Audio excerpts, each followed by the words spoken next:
Good evening and welcome to historic Crocker Field in Fitchburg, Massachusetts, where tonight the Red Raiders of Fitchburg High School take on the Wolves of Nashoba. You can believe what you see on the scoreboard, folks. There must be a winner. It is 0-6 versus 0-6 as the Red Raiders get ready for action here at historic Crocker Field. I'm John Gugerty, joined of course by Dan Bolak. And Dan, right before kickoff, right before we started our broadcast, I asked, would it be unfair to call this a stoppable force versus movable object situation? It's been a challenging season for both teams. Both teams are definitely in the midst of rebuilding. It's been a long time since both of these teams have come in with an 0-6 record.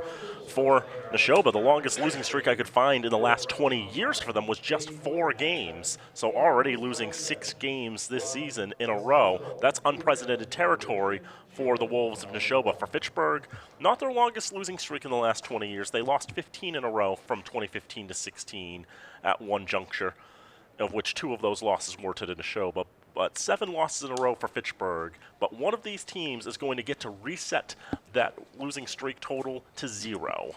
And for Fitchburg, it may well be a first. Their head coach, Paul DiGeronimo, looking for his first win as head of the football coach here at Fitchburg High.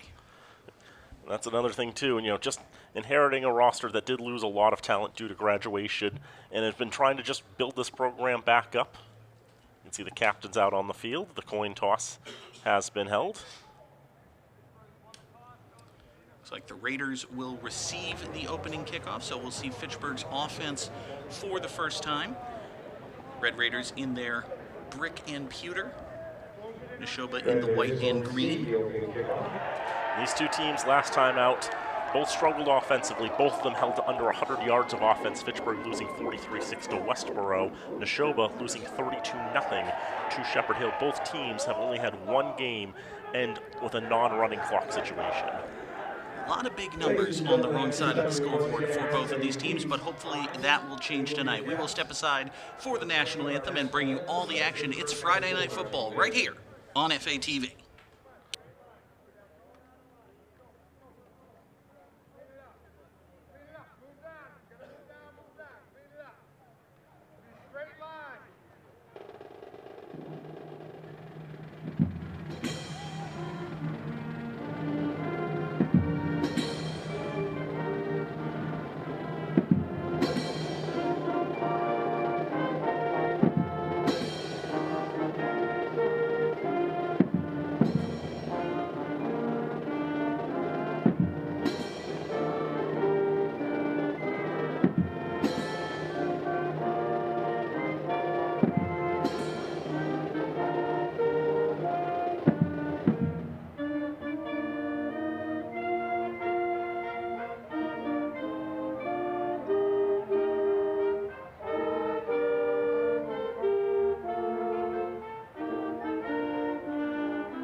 Fitchburg High School football here on FATV. I'm John Gugerty, joined of course by Dan Bolak. And Dan, it is homecoming here at historic Crocker Field. The Red Raiders have not played in Fitchburg in over a month. It was September the 15th, the last home game for Fitchburg High.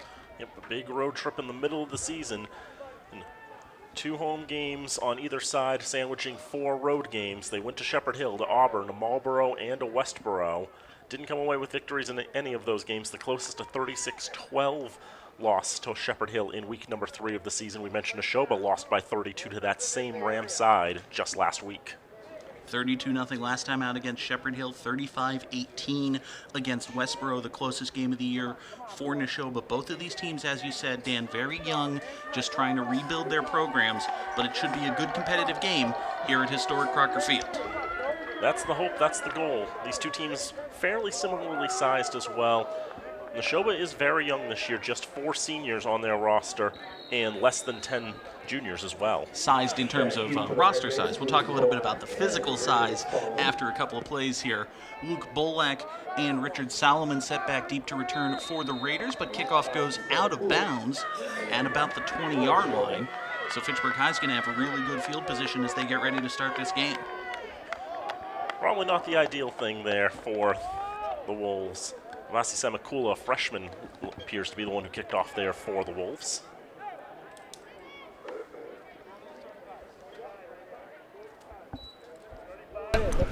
Illegal procedure.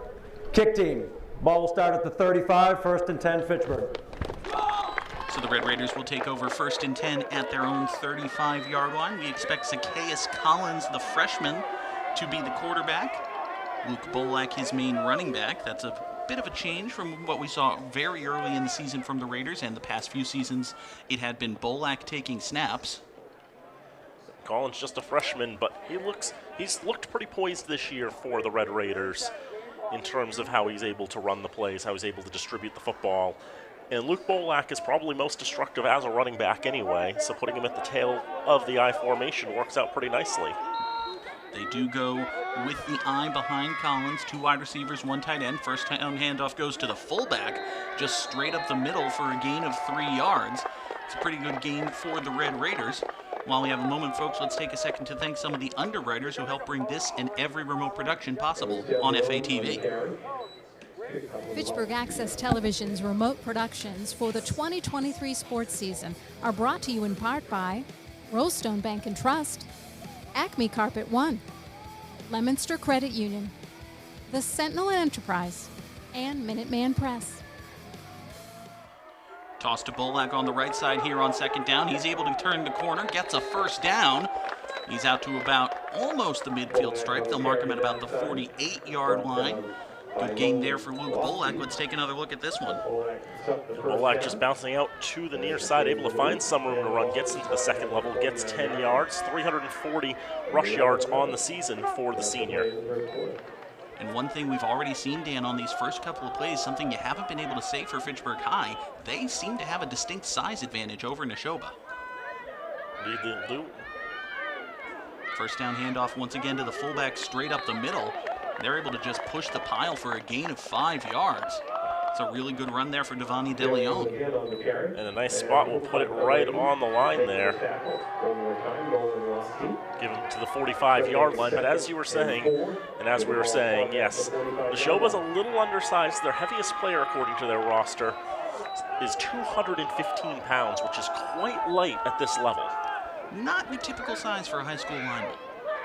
2nd down 4 now for the Raiders. They're into Wolf territory. Pitch to Bolak going to the left this time.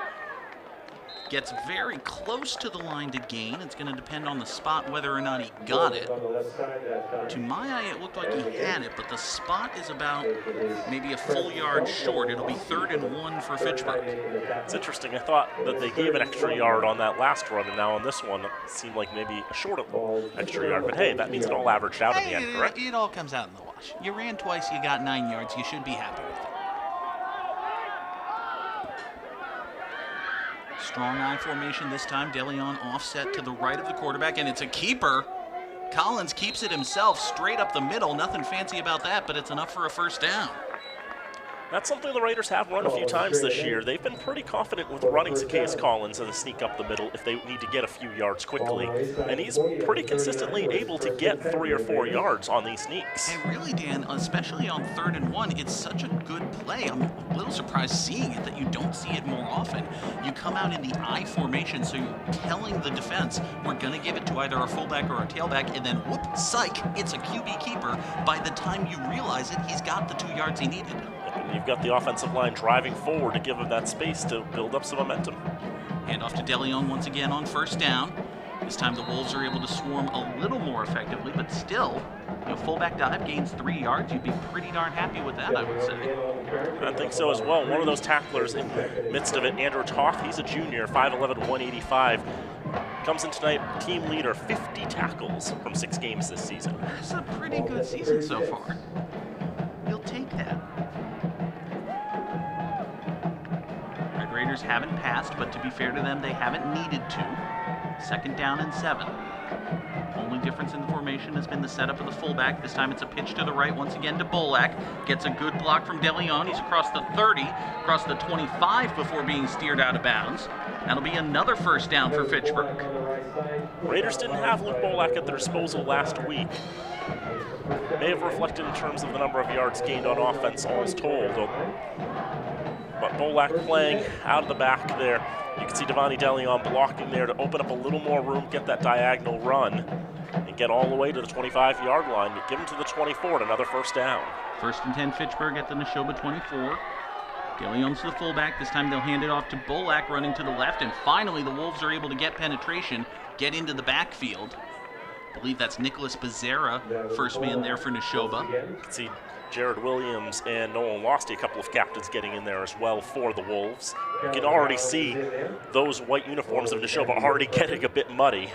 It is very wet conditions down on the field. It's not raining now. It rained plenty before the game. We expect more rain before the night is done. So it's going to be some sloppy football. Very important to keep your hands on the ball. Now for Fitchburg, this is the 1st time they've faced any real adversity. 2nd down and 11 for them at the Nashoba 25. Pitch out to Bolak on the left. Good blocking, sets the edge. He's able to turn the corner once again, and he's ridden out of bounds, but not before he crosses the 20-yard line. Good run, just running that diagonal to the left side. There's only so much room that there is to gain.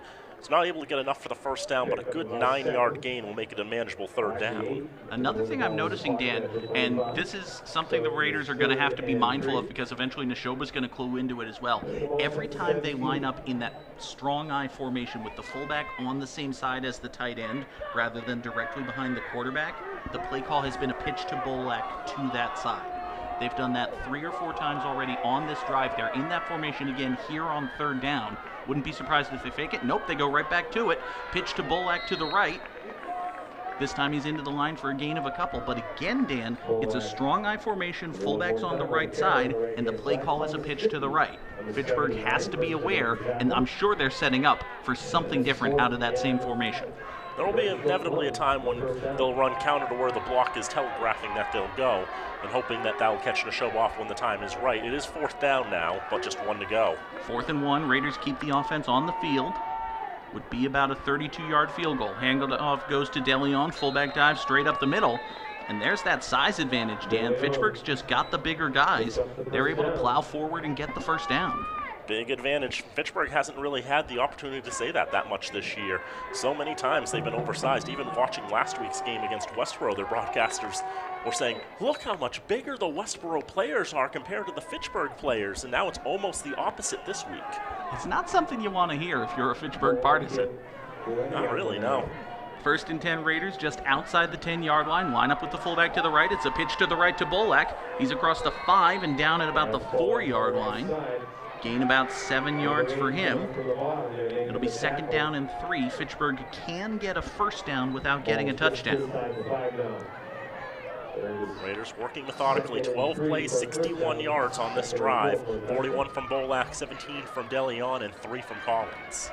And these outside runs, these pitch plays, they really rely on your tackles to that side, your fullback as the lead blocker, and your wide receiver on that side. In this case, Solomon on the right. He's got to set a good block, and he's been doing a good job of that as well.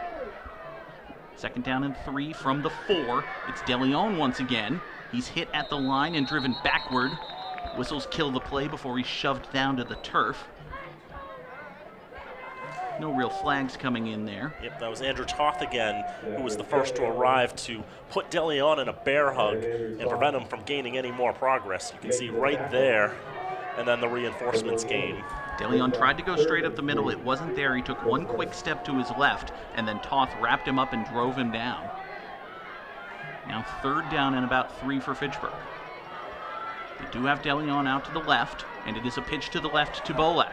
Slips, but he's able to get in. Touchdown, Red Raiders! Luke Bolak from 4 yards out. His 3rd touchdown run of the season gives Fitchburg a 6-0 lead. That was the Raiders working methodically down the field, sticking entirely to the run game. A 14-play drive Ends with Bolak finding the end zone. He slips a little bit, but that may have given him just the time to make that cut in. He was making the cut. He actually lost his footing as he was making the cut, but the hole was so big that he was able to recover and get through. Now Fitchburg will attempt the extra point. High snap, but the hold is down. Kick is up, and it is no good. Wide left. 5:19 to play here in the first quarter. Red Raiders lead 6-0. We will hear for the first time tonight from Mr. Touchdown.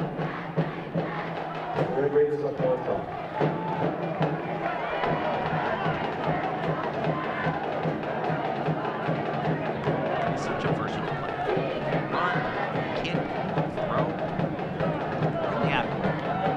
It's really nice when you have someone who's got the luxury to perform all of those abilities admirably. That's Mr. Touchdown for you. He's the hero of the year. He deserves that great big cheer. 6-0 Falcons, 5:19 to play here, first quarter. We'll see the Nashoba offense for the first time. Back to return, looks like that's Jared Williams.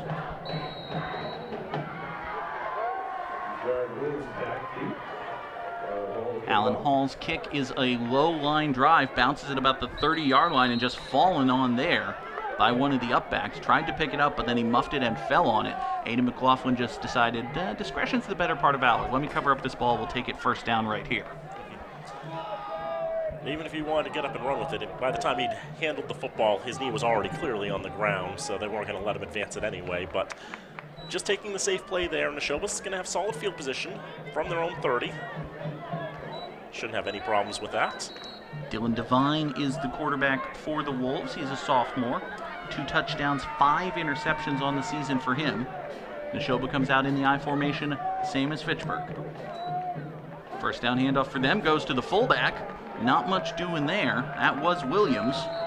He's hit and buried behind the line of scrimmage. A number of Raiders getting in on that immediately. Shea Gagne there, Musango Amate Nagabe there as well. Just tremendous number of players just immediately reading that well. Tremendous penetration as well by Carlos Perez. You saw immediately big number 62 just bowled through the center and the right guard. He blew up that play all by himself. Now second down, Wolves will go from the shotgun. Back to pass is Devine, rolling to his right. Pass to the right is low and incomplete. He was trying to hit Aiden McLaughlin, but it was well defended by Richard Solomon. One thing we talked about in the pregame, the Raiders have not recorded an interception on defense this season. Solomon was in the right place for it. That ball was heading straight for the ground. It would have taken a diving effort just to get low enough to get to that ball. Take another look at it again. Pretty good protection for Devine. Designed rollout to the right. Pass was just a little low, but Solomon was absolutely the closest man to it. Raiders bring in Maximus Bronya for a little more muscle on defense. 2 in the backfield now for Nashoba. Man in motion to the far side is Semakula II. Devine rolls to his right, throws to his right. That pass is intercepted. First of the season for the Red Raiders. Curse of the commentator strikes Bolak again. There's a flag on the return as it's taken out of bounds deep into Nashoba territory by Aiden Baez. The flag came after the pick, Danny, so I think this interception's going to stand. Yep, I definitely saw the flag fly after Aiden Baez to come away with the interception. During the return, block in the back, number 4 of the return team, 10 yards from the spot of the foul, first down Fitchburg. Shea Gagne guilty of a block in the back. Danny, it was one play. It was one play. They were trying to hit Nolan Wasty, but Aiden Baez was right there, jumped the route, made the pick. Now Fitchburg's got it in tremendous field position even after the penalty. It'll be 1st and 10 for the Raiders at the Nashoba 31-yard line.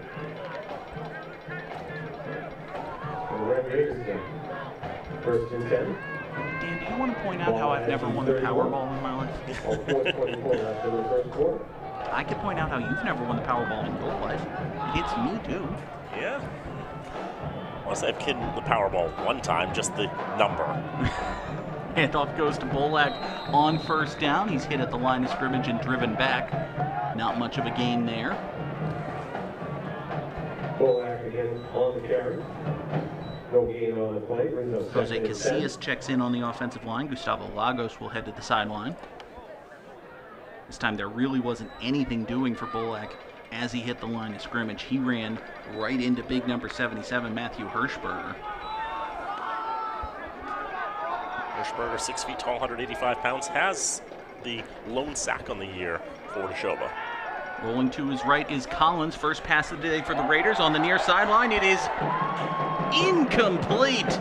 Unable to hang on to the catch was Richard Solomon. It looked like he got his feet down, but he wasn't able to hang on to the ball as he went to the ground. It'll be third down. It looked to me like he would have at least been in bounds if he could have controlled the football, but just had trouble completing the process. We'll have a look at it again. Right here along the near sideline, you see he's going down. He's got to maintain possession as he reaches the ground. And you can see just hands on the head. He is mortified. Feels he should have held on to that ball. Instead, it'll be third down. And I got to think, Dan, this is 4-down territory for Fitchburg. They don't need to throw for 10 yards here.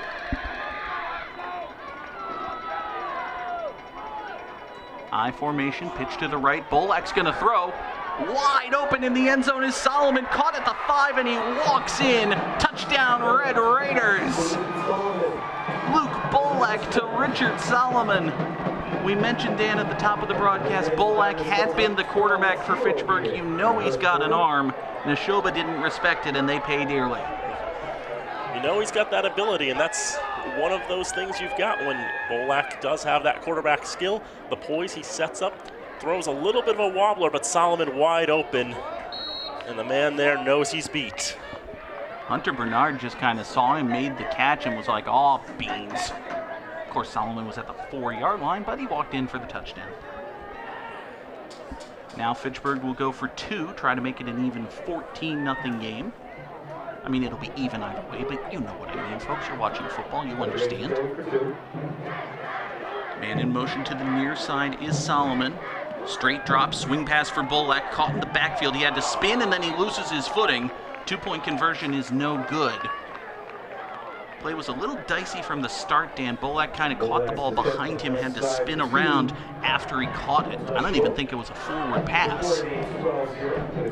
It was sort of awkward how it all set up there, because he's looking to his right immediately, and then 180-degree turn for Collins, gets the throw off. Bolak's able to make it behind him, and then just blows the tire there at the 6-yard line. That's almost the same spot, Dan. Not quite, but it's very close to the spot on Bolak's first touchdown run, where he was trying to make a similar cut, and he blew a tire, almost blew a tire that time, was able to recover and get into the end zone. I think that particular corner of the field, like right around the 5-yard line on the far hash mark, if you will, something to watch out for. The natural grass surface and how much rain we've gotten this week again. It's wet. It's slippery. Heavily saturated ground will do that. Ball's kickoff this time caught on the fly by McLaughlin at about the 26-yard line. Pretty good return for him. He's out across the 40 before finally being wrapped up in a wall of brick and pewter. We'll see the Wolves offense back out on the field. Didn't look terribly threatening on their first possession, but it is early days for Nashoba. You can see from that first possession, too, not afraid to go to the air. Dylan Devine coming in today with 92 pass attempts, 380 yards through the air this season. A couple touchdowns as well. It's just been a matter of finding targets, and on both of his pass attempts, the more likely receiver was wearing the wrong color. Timeout called by Fitchburg. They didn't like what they saw on the defensive side. So Dan, while we have a second here, we want to make mention that there's been a declaration from Governor Healy, thanks to some efforts from her along with the Alliance for Community Media. And today, October 20th, is Community Media Day, a day to honor and recognize the role that organizations like FATV play in keeping the public engaged and informed regarding local news, events, politics, sports, and everything else that makes a community what it is. I know, Dan, you and I have been part of FATV for a long time, and community media plays an important part in both of our lives. Yep, I've mentioned it many times. First time I ever really took in FATV as a young boy, I was watching Fitchburg Red Raider football. That's what inspired me to learn about FATV at the very least, and could have been one of the cornerstones in my enthusiasm in sports. Absolutely. We'll have a little bit more about Community Media Day throughout the telecast here, but for more information, go to communitymediaday.org. First down pitch for Nashoba goes to Hunter Bernard. He's able to turn the corner, cuts back, reverses field, and he is finally driven down, but not before he's into Red Raider territory. Biggest play of the day for Nashoba is a great gain for the junior Hunter Bernard. Bernard coming in today as the leading receiver, 14 catches for 126 yards. He's only carried it 7 times in the first 6 games, but was able to find a lot of room and really take advantage of some holes in the Fitchburg coverage. 15 yards on that run for a first down. First and 10 Wolves at the Raider 45-yard line. They'll go from the shotgun. Devine has Jared Williams to his left. Straight drop pass to the near side is complete to Bernard. He's across the 40. Hunter Bernard getting a couple of good positive plays in a row for the Wolves. First completion of the night for Devine, and he finds Bernard. Again, now performing the role as you'd expect from his natural position. I was going to say, he is listed as a wideout on the program, so. This time just a quick screen pass to the near side, always designed to go to Bernard. Good blocking by the other receivers on the near side by Nashoba, sprung him for a gain of 5. Fitchburg shows heat on second down. Here they come. Ball is loose in the backfield, and it's fallen on by the Raiders. Williams lost the ball even before he got hit. Ali Coheel walloped Williams and then realized the pigskin wasn't on him, so he found the football and covered it up for a turnover. Take a look again. And something just went wrong there with Bernard as he saw Coheel come in. The ball comes out before Coheel even gets to him, and Coheel just jumps right on the pigskin. My apologies, I thought it was Williams because it came from a traditional handoff, but it was again Hunter Bernard. This time he was unable to hang on to the football. We mentioned, Dan, that it is slippery out there.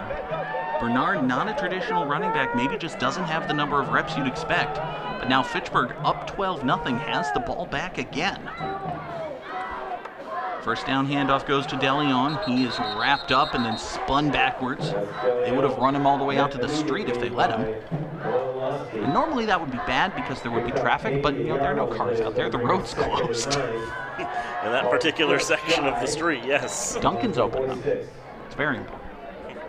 All businesses still open on River Street, but that construction will be there for another month, maybe a little less. They gave DeLeon a yard before his forward progress was stopped. It'll be second down and 9 for Fitchburg. This time they go back to the strong I formation. DeLeon's to the left, and they fake the pitch right and then pitch it left. Bolak is in a lot of trouble, and he is wrapped up in the backfield. Dan, I don't know if that was a designed counter or just miscommunication. It looked like Luke Bolak took a step to his right and then reversed field going left. I'm also kind of wondering if the way that he was stepping up with the ball, maybe he was thinking about, even for a moment, maybe not on second look, but maybe thinking about throwing it again. But that was some awkwardly placed steps from Bolak. I wasn't expecting those. Looking at it again, I'm not sure if Collins really knew what Bolak was doing because he looked to pitch it one way and then kind of flipped it the other way. So not a positive play for the Raiders, let's say. Third down, 13. They'll just go straight up the middle with Bolak. He gets back to the original line of scrimmage. Fitchburg High absolutely not going to throw the ball downfield and risk giving Nashoba anything even resembling momentum. They'll run it into the line and kick it away. Thank you very much. Paul DiGeronimo thinking something to the effect of, look, if you guys don't want to score 12 points, we're not going to help you. Punt is away, bounces at the 30. May have been touched, but the Raiders don't believe it was. They'll just down it, and it was not, in fact, touched. Very nearly. And Nashoba will get it back, first and 10 at their own 20. So ultimately, Dan, the fumble only cost them field position. In the grand scheme of things, and a solid kick off the leg of Allen Hall, the junior. That ball went right through Bernard's hands, too. He was not trying to get out of the way of that. He was fully intending to catch that ball and make a return. And he was very lucky that when he missed it completely rather than muffing it and creating a live ball that Fitchburg could recover. 34-yard punt for Allen Hall. Gives Nashoba the ball 80 yards from goal with 9 seconds to go in the first quarter.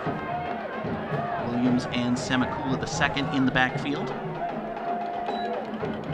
First down pitch goes to Semikula, going to the right. Gets out across the line of scrimmage, not quite to the 25. It'll be a gain of about 3 on the final play of the first quarter. So Dan, in many ways, this feels sort of familiar for Fitchburg High School. We've come to football at Crocker Field. The first quarter is over. One team looks completely dominant. It's just that team is Fitchburg. With a matchup like this, and considering the size differences between these two teams, I'm not completely surprised, but I could see Nashoba getting their legs and getting the momentum as time goes on. They've had a couple of decent plays, but yeah, Fitchburg has executed well, and they forced 2 turnovers already in this contest. 2 turnovers, one of which led to the Raiders' second touchdown. Fitchburg does look like they have, we mentioned the size advantage on offense. That really has played so far for the Raiders. And typically, Dan, once that ball starts rolling, once that rock starts going downhill, it's very hard for the other team to recover and reverse that. You get the momentum, the other team gets tired, and you just keep running it down their throats. That's got to be the game plan for Fitchburg.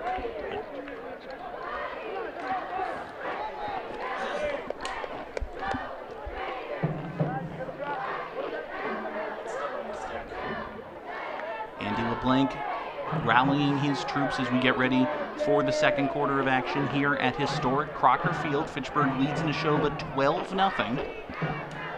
Wolves will come to the line for 2nd down and 6, and when they do, the play-by-play duties will go to Mr. Dan Bolak. Thank you very much, John. Williams will set up in the backfield to the left of Dylan Devine on the first play of the second quarter. On 2nd down and 6, it will be a handoff to Williams, who looks left side of the line, try to find a hole towards the hash marks, blasts through it, and gets a good run there to about the 30-yard line and give him a first down. Running out of that shotgun formation might be something Nashoba looks to do a little bit more often, Dan. This time Fitchburg really didn't bring any kind of pressure. They just had their 4 on the line, and the Wolves' offensive line was able to part the Red Sea, get Williams through for a first down. It's an 8-yard run for Williams on his 2nd touch of the night. He had the first carry of the game that went backwards for 2 yards. Now 2 in the backfield to either side of Devine. Is able to give it to Williams again, who breaks out to the far side, finding a little more room.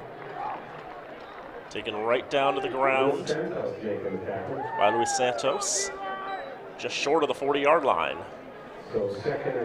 Devine had to react very quickly to a snap that was off to his right. You saw him go full extension with the right hand just to bring that one in. But when he did, he was able to get it to Williams, and Williams did the rest. Good gain for him. Brings up 2nd and 4 from the 39-yard line. They'll split 2 receivers out to the left side, 1 in the backfield for Devine. A couple tight ends on the left as well. It's going to go to Williams. They try to shore up that far side to give him a lot of blocking room, and he gets a lot of running room from all of that. Another first down as he's down at midfield. We saw Nashoba go to get the ball to Hunter Bernard a lot on their last possession, but ever since Bernard fumbled it, it's been nothing but Williams, and he's been doing really good work. Williams coming in today, 47 carries, 218 yards, and a touchdown. And again, just tremendous blocking by the offensive line. That was a hole you could drive a truck through. That's what Nashoba wants to see as they try to wrestle back this momentum with 4th-year head coach Andy LeBlanc. Williams heads to the sideline, maybe for a breather, might be taken a look at by the training squad. We'll keep an eye on him. Devine's going to keep it himself as he goes farther and farther out to the near side. He's past the line of scrimmage, but we wrapped up by 2 Red Raiders. Looks like Solomon and Baez combining for the tackle there for a gain of about 2 for the quarterback. And Dan, I know you and I have really good chemistry, and part of the reason for that is that we don't overly correct each other. I have to point out, this is not a wrapping up. That is a spear. That is a lowered shoulder and delivered, boom, right in the midsection. There was no wrapping done by Richard Sullivan. That was a wallop. Well, there's the contact, and then there's the wrapping as he goes to ground, or something to that effect. True. No, Baez wrapped. There was wrapping. It just wasn't done by Sullivan. 2nd and 8. Devine out of the shotgun, looking left side, tipped up and incomplete. As it goes off the fingertips there, I think it's Nicholas Becerra who was trying to get that catch. Would have been his first of the campaign if he'd hauled it in. I think they were trying to set up a little inverted bubble screen almost, get the receiver coming to the near side, get blocking in front of him. It was actually McLaughlin who went up and couldn't quite get it. It was just Becerra who picked up the ball off the ground. He was one of the ones doing the blocking. Pass was a little bit high for McLaughlin, and he was unable to bring it down. So now 3rd and 8 for the Wolves. Devine is 1 of 4 through the air in this contest.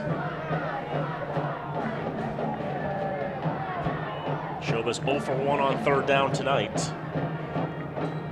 With a man in motion, he'll take it on the little float up. That's Hunter Bernard going from the far side, from the near to the far, and he's able to get a good amount of yardage for a first down on that little shovel pass forward. This time, Dan, the Red Raider defense was in that base 3-4, and they had their middle linebackers and their right offside linebacker all coming. So it was a beautifully designed play to just run it outside to the left, run away from the blitz. There was nobody there until Bernard got the first down. And a gain of 17 yards on all of that. And just 31 yards from goal are the Wolves with 9:07 to go in the second quarter. 12-0 lead for the Red Raiders. Shea Gagne checks back in for Fitchburg. Dominic Berduger heads to the sideline. Fresh set of downs. Williams back in the backfield to the right of Devine. A quick pass, goes a little backwards there. Double pass. McLaughlin throws downfield. It's caught by Bernard. He's got a touchdown. Anything you can do, I can do better, say the Wolves.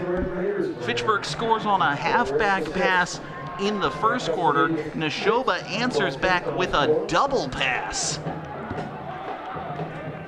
As far as I can tell, McLaughlin had not completed a pass this season. He'd attempted one at least. That's very clearly a backward pass to get to McLaughlin. No controversy there, and then Bernard was just wide open. Semakula will be on to try to attempt the extra point. Freshman running back slash linebacker. Slash kicker. I didn't put that on my list because I didn't know he was going to be doing that. Well, point of order is kicking. It's not a particularly good kick, though. I didn't say kicking well. 8:42 to go in the first half of play. 12-6 the Raiders lead. This is one of those scores, Dan, where if you're just joining us and you look at the scoreboard, you can think to yourself, well, either these are two very good kickers or two kickers who are having very bad nights. And folks, I can tell you, it's not the first one. Both teams have missed an extra point. Fitchburg failed a 2-point conversion after their second touchdown. So it is 12-6 with 8:42 to play here in quarter number 2. Also, I just noticed the Red Raiders were lining up to return left to right. That's not how it works. You don't change sides after every possession. It's not like tennis. Yeah, everybody lined up the wrong way, all topsy-turvy. I mean, we had just had the side change a couple minutes ago with the end of the quarter. But yeah, sometimes you get crossed up like that. Sometimes it's that kind of season. That's true. That's true. Basi Semakula the third, ready to kick off again. The ball is not cooperative, has left the tee.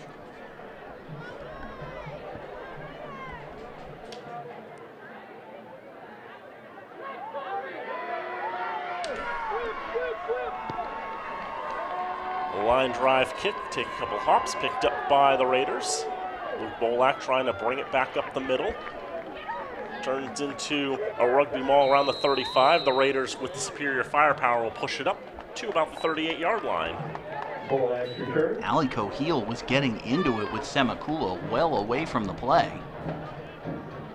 Some very physical, let's call it blocking, going on downfield. Yeah, blocking. That makes it sound all upright and respectable. he was blocking. Well, the other blocking, too, helped drive the ball forward as Bolak was met at the 35, but was able to get a few extra yards in the ball. 8:33 to go in the first half, 12-6 Fitchburg. Collins under center on first down, will hand off to Bolak, finds a hole through the middle into the second level, still staying on his feet and trying to break away, and only a shoestring tackle from Aiden McLaughlin can stop Luke Bolak from getting to the end zone. To the 34-yard line in Nashoba, that run goes. A great run here by Bolak, and check out all the ones at play here. You've got number 1 Luke Bolak running through the play right there. He bulldozes through number 11, double 1 Hunter Bernard, and then it is another number 1 Aiden McLaughlin who makes the touchdown-saving ankle tackle. The running backs who have traded touchdown passes tonight are the ones who come together to bring an end to that play. First and 10, 34 yards from goal are the Raiders. It'll be DeLeon up the middle, trying to drive his feet forward. Looks like gets to about the 30 for a gain of 4.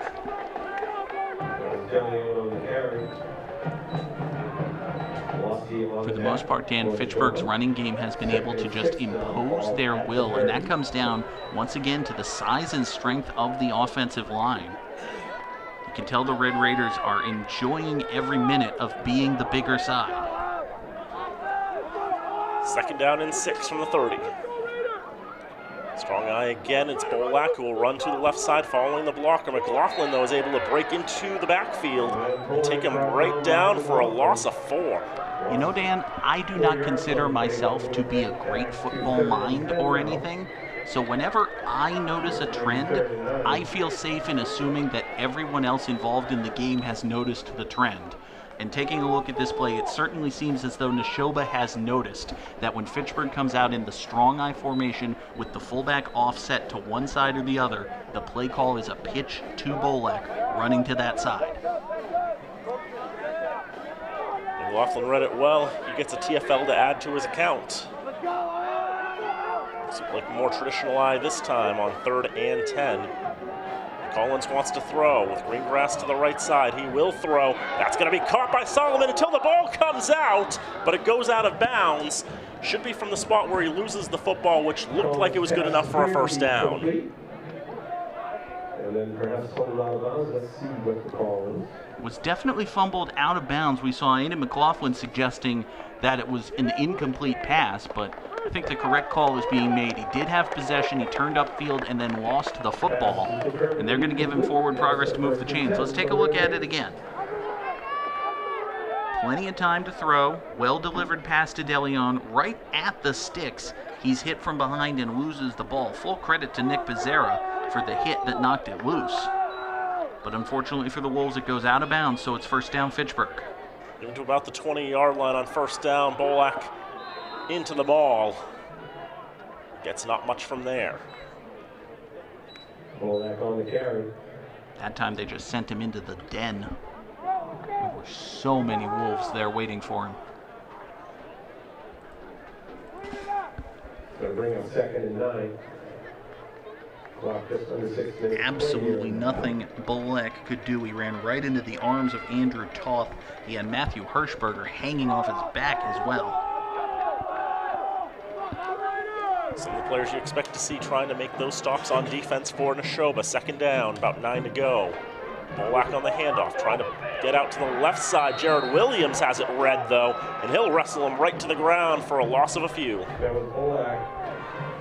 Bolak didn't like the middle, tried to bounce it to the outside, but Williams, the senior, did a great job staying with his man, didn't let him reverse field that much. And he spun Bolak down to the ground.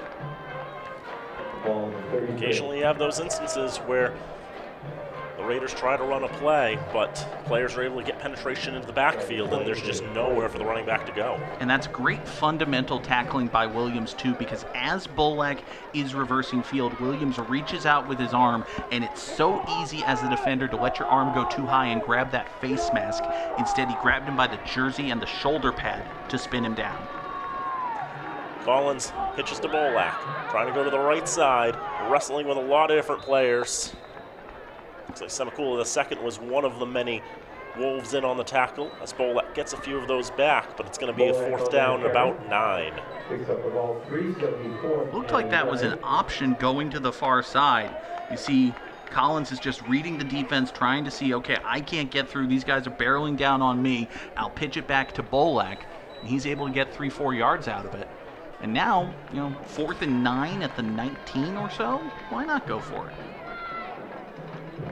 If you're asking for a field goal, it's 36 yards.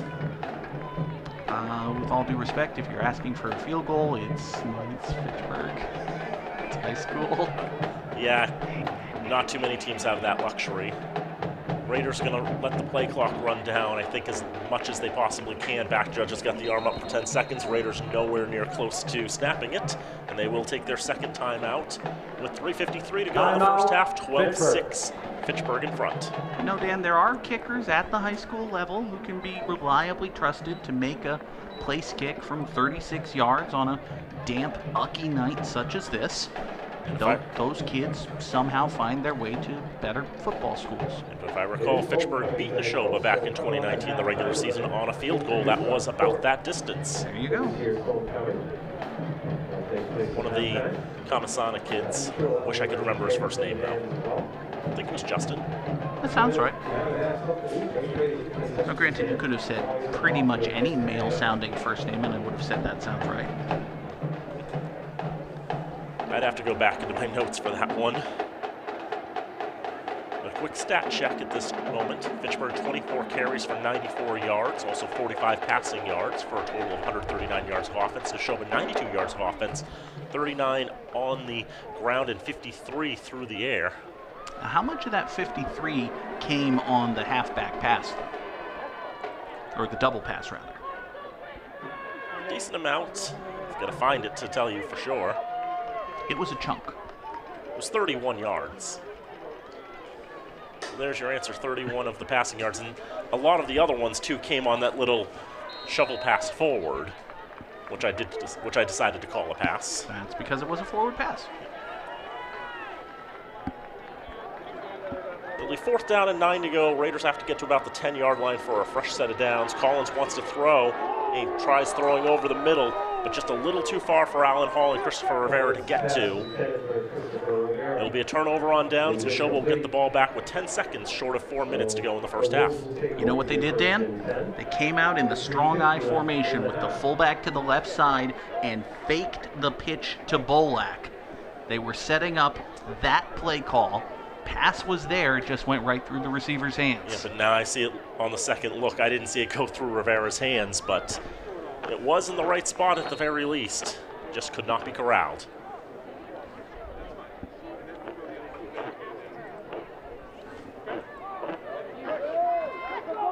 I love when I actually see something coming and then it happens. It makes me feel so good. On first down, it'll be a run for Nashoba going out to the far side.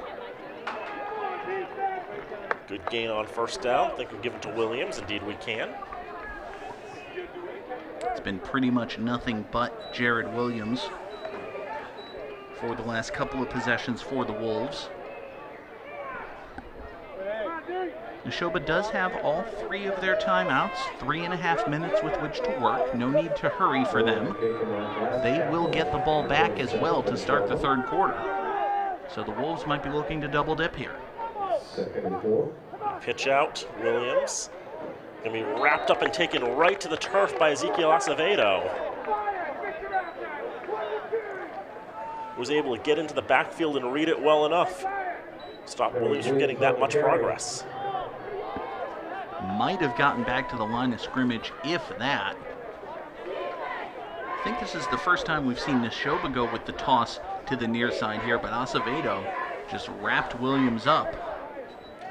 He had Cassiano Pedraza and Devani DeLeon there to help just in case anything went awry. In the end, with the momentum going forward, it was a 1-yard gain for Williams. 3rd down and 2. Williams again up the middle. Going to have to fight for the yardage, but he will get enough for the first down at the 31-yard line. And that's just great individual effort by Jared Williams, Dan. He was hit pretty much at the line of scrimmage, but he was able to spin out of the initial contact, kind of lunge and fall forward, and get the first down. Now he'll head to the sideline for a breather, and it looks like Bernard will check back in. Actually, my apologies, that's Nicholas Becerra checking in as the running back. 11 and 21. Becerra will line up to the right of Dylan Devine. So they go with 3 receivers, 2 to the far. Put Losty in motion. They will go with the run by the fullback there in Nicholas Becerra. And we'll get a whistle with 1:47 to go. Timeout, Nashoba, their first timeout.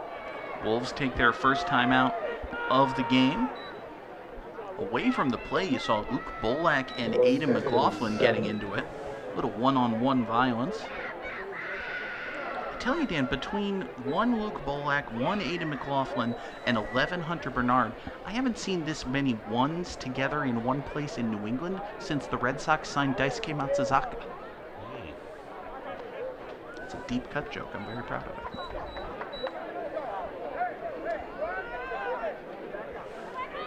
Just looking at the rushing numbers in tonight's contest. Williams 7 carries for 35 yards. 5 different players have run with the football for Nashoba. Hunter Bernard also had 2 for 10, but he also lost the ball in one of that. That's a problem. Yeah, it was a 15-yard run, and then he fumbled it 5 yards behind the line of scrimmage. That's not good. You don't want to do that. Means the average is the same. 12 carries, 55 yards is Nashoba's running game. Bernard's 15-yard run is the high mark of the night. Nashoba going to try to use their timeouts as they try to make their way downfield. 107 ticks of the clock remain in the first half. The Raiders leading 12-6. Timeout gives enough time also to get Williams back in the game, but Devine wants to throw, but Shea Gagne's got a lot of pressure on him. He'll get the throw off on the near side. It's incomplete, right into the dirt. You're looking for Bernard. But really for Devine, the big victory in that is just getting the ball away. Devine had 3 different Raiders barreling down on him. You mentioned Shea Gagne. Maximus Bronya was giving chase. Carlos Perez was there as well. Here comes Gagne flushing Devine from the pocket. Then Perez gets his hand up. Bronya's ready to deliver a wallop. Finally, Devine just gets rid of it to the near side, and it's incomplete. I gotta stop saying the word wallop. I think I've said it 3 times already tonight. Wolves need to get to the 41-yard line for a fresh set of downs. They'll have 2 opportunities to do so. Ball on the 35, near side hash. It's going to be Williams taking it now out to the far side. Misdirection there will get the first down to Nashoba, and Luke Bolak will push Williams out of bounds well past midfield. Nashoba will get that fresh set of downs, and they're 45 yards from goal. About 90 seconds to go in the first half.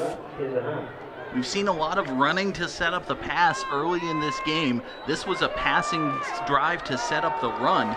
The Raiders did not expect Nashoba to go to the ground.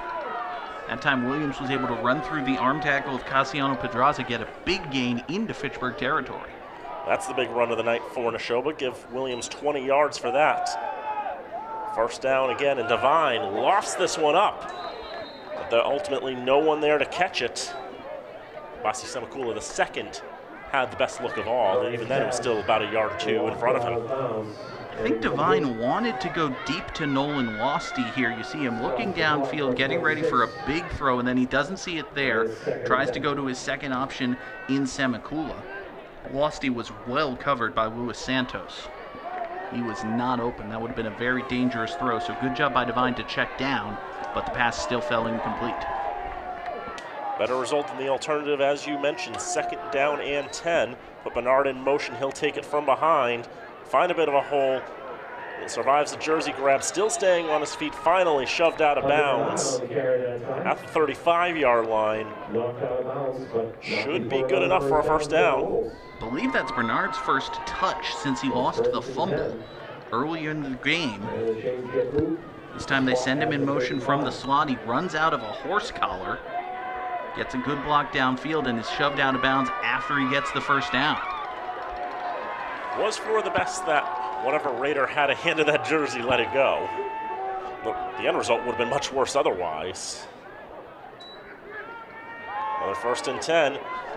And going for the deep home run ball, too far for Bernard. Nice pass intended for Hunter Bernard.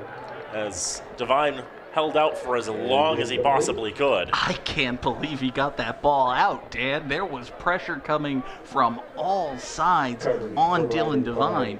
Take a look at this again. It's coming from the left, it's coming from the right, it's coming up the middle. Somehow, he not only stays upright, but he gets the ball out unobstructed. Just barely overshoots Bernard. He's able to get that pass off a split second later. That probably falls in Bernard's hands. 2nd and 10. The 35, quick pitch out.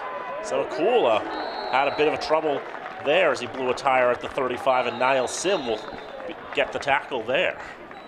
Nashoba takes timeout. Timeout, Nashoba. Their second charge timeout.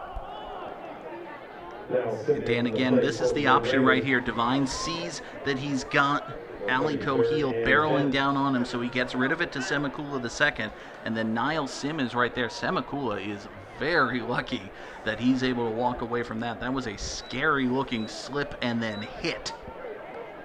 But he was driven down just at the line, the scrimmage gain of nothing. There you see the band getting ready. It is homecoming here at historic Crocker Field. There will be celebrations to that effect at halftime. We'll, of course, have that for you here on FATV. Fitchburg High School Marching Band has not had a chance to play before the home crowd here at historic Crocker Field in over a month. Again, it was Friday, September the 15th, the last time the Raiders played here. That 40-46 loss to West Boylston. Of course, the Raiders will have one more home game guaranteed at Crocker this year. Next week, they'll be hosting Doherty. 7 o'clock on a Friday night. Still a minute and 2 to play in the half. Nashoba doesn't have to go sprinting yet, but time's starting to run a little short. Also 3rd and 10, got to get to the 25 for a first down. Dump off pass to Williams is complete. Looks like he'll get that yardage. DeLeon will be first to meet him at the 25-yard line. Or maybe I'll misread the lines. It's actually a few yards short. Nashoba will call their last timeout as Williams is down at the 29-yard line. Timeout. Fitchburg's been getting a lot of pressure, Dan, on the defensive side on this drive. This time, Nashoba almost invites that pressure. They set up the screen pass to Williams on the near side. You see Devine goes back immediately from the snap. The linemen just let the rushers by, and then they set up the blocks for Williams. Them also with an assist on that tackle. 4-down territory for Nashoba, have not attempted a 4th down tonight. May actually be the first time they have had 4th down tonight, because all of their drives have either ended in them turning the ball over before 4th down or finding the end zone for a touchdown. Yeah, we have not seen Nashoba's punting unit at all. As you said, it's either been a touchdown or a turnover. They had the interception on their first drive that led to Fitchburg's second score of the night. Then they had the touchdown drive and the fumble. Now 4th and 4 for the Wolves. 3 receivers out to the far side and Williams in the backfield. Devine rolling out now, the quick delayed pitch. And just wrapped up immediately. There's DeLeon and Sim there for the tackle to bring it in to this Nashoba drive. They go read option again on 4th down, this time going to the left, and it's great discipline by Fitchburg. It's so tempting on those plays to just swarm the quarterback, but instead they're able to get past the blockers, keep the edge, so that when Devine doesn't see it in front of him and he pitches this out to Williams, Williams doesn't see anything in front of him either, and he goes down. And now with 42 seconds and change, Fitchburg only having 1 timeout, I would be surprised if this is anything other than give the ball to number 1 and see what happens. Not too many options in these circumstances. Over 70 yards from goal with 42.6 on the clock. Collins will just take a knee, and the Raiders are content to let this go into halftime as 12-6 lead.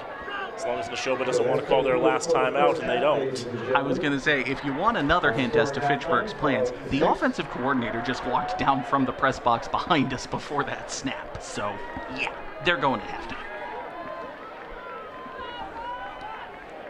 But the Raiders in a positive position, though, through 24 minutes of football. They lead 12-6. Those 12 points, Dan, that matches Fitchburg's highest production on the season. They had 12 points in their loss September the 22nd at Shepherd Hill. Since then, it's been nothing against Auburn, not against Marlboro, and 6 against Westboro. But really, especially on those first 2 possessions, Fitchburg has looked very solid running the football. They've looked comfortable doing so. 94 yards on the ground, 24 carries. Number 1 in red, Luke Bolak, with 69 yards of rushing in the first half. And a touchdown run. He also had the touchdown pass to Richard Solomon. That accounted for that second score. But also credit to Nashoba. They found themselves down in a 12-0 hole after their first offensive possession. Fitchburg had scored once already, and then Nashoba turns it over. Fitchburg scores again. The Wolves were able to make this a game. We expected it to be competitive, and it is just that. It's a one-score game at halftime. It is 2 0-6 teams going at it. Both of these teams have had their playoff hopes dashed, but they know the game in front of them is what's most important right now, and these precious few opportunities for a victory manifesting tonight here at Crocker Field. Both teams definitely want to take advantage of it, and right now Fitchburg is ever so slightly the better team. Both of these teams playing for pride, playing for the future, and it's a heck of a game we've got for you here at historic Crocker Field.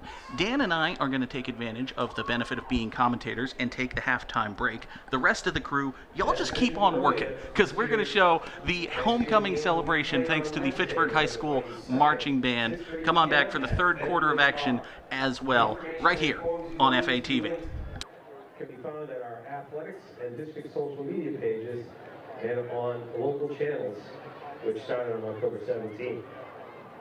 So take a look at the ticket and transportation issue information there, and hope to see you down at Fenway Park.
Ladies and gentlemen, if we could direct your attention to the direction in which the band is leaving the field. We'd like to announce this year's homecoming court, starting with the freshmen.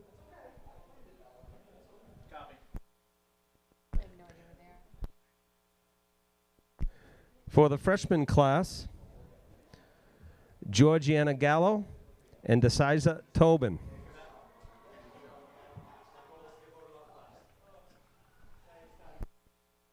For the sophomores, Milena Hewitt and Michael Bolak.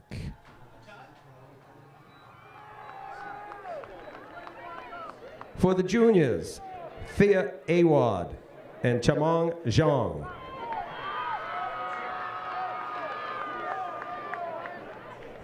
And for the senior class, Zoe Graham and Wilbur Casanova.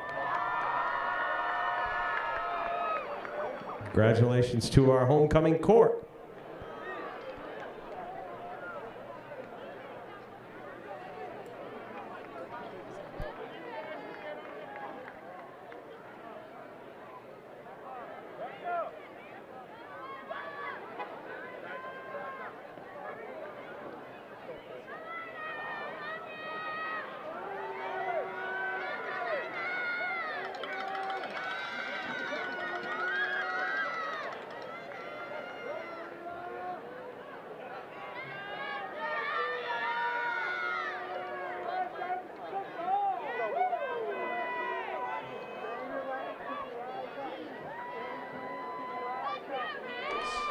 As we send congratulations to the homecoming court here at Fitchburg High School, we are ready for the third quarter of action from historic Crocker Field. 12-6, Fitchburg leads Nashoba. The Red Raiders will kick the ball to the Wolves as we get ready to start quarter number 3 here. The court is enjoying their moment on Crocker Field. Let's say that, Dan. Yep. By which I mean they're being yelled at by men in stripes to get off the playing surface. I think Allen Hall's ready to kick it away as soon as they're past the boundary. Now everybody's gun set in position. Williams and Bernard back for the Wolves to try to take this one off the foot of Allen Hall. You hopper up the middle, taken by McLaughlin at the 29-yard line, and he's spun down by Acevedo at the 34.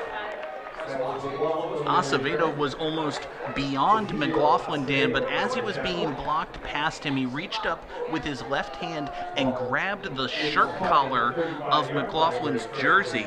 If he had been a lineman setting a block, that would have been a hold, but as a defender, you see right there, that's a perfectly legal tackle.